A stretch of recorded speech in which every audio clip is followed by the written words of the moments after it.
Back in Iraq, we really started lightning warfare. We could clear 100 buildings in a night. There was nobody or nothing that could actually stop us from doing that. The American warfighter today is the finest warfighter in the world.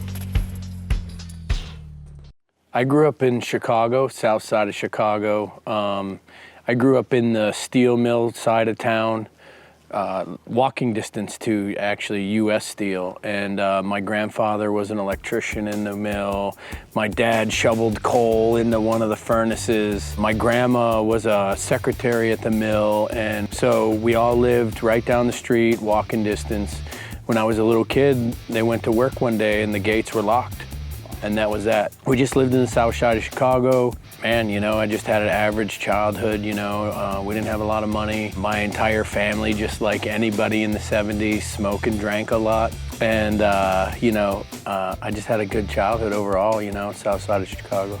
High school, I wasn't incredibly good in high school. I didn't get good grades. I fought in school. I wasn't your model student in any way. My parents were consistently worried about me even getting a high school diploma.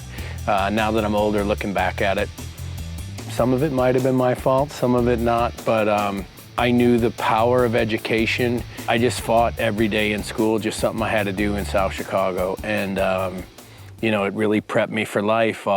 Several days I might have lost the battle, but overall I won the war.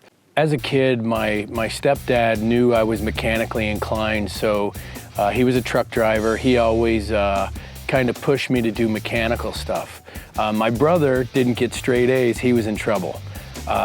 Me, you know what I mean? I got a D, they were happy for me. I had to go out and change the oil on the truck, you know? They always pushed me to be a mechanic, and by the time I was maybe 12, I was completely servicing and did all the maintenance on my dad's 18-wheeler. He was a gravel hauler. I was incredibly mechanically inclined. I could do anything with trucks, so I started working in truck shops. Throughout high school, I worked in truck shops, and I earned good money. After high school, I got a job in a truck shop, and basically what I did was I was a welder and mechanic. So these gravel haulers, they go out to a job site, they dump their gravel, the trailer's got a big hydraulic boom in it. Trailer goes up 30, 40 feet in the air, the ground's not level, truck flips over.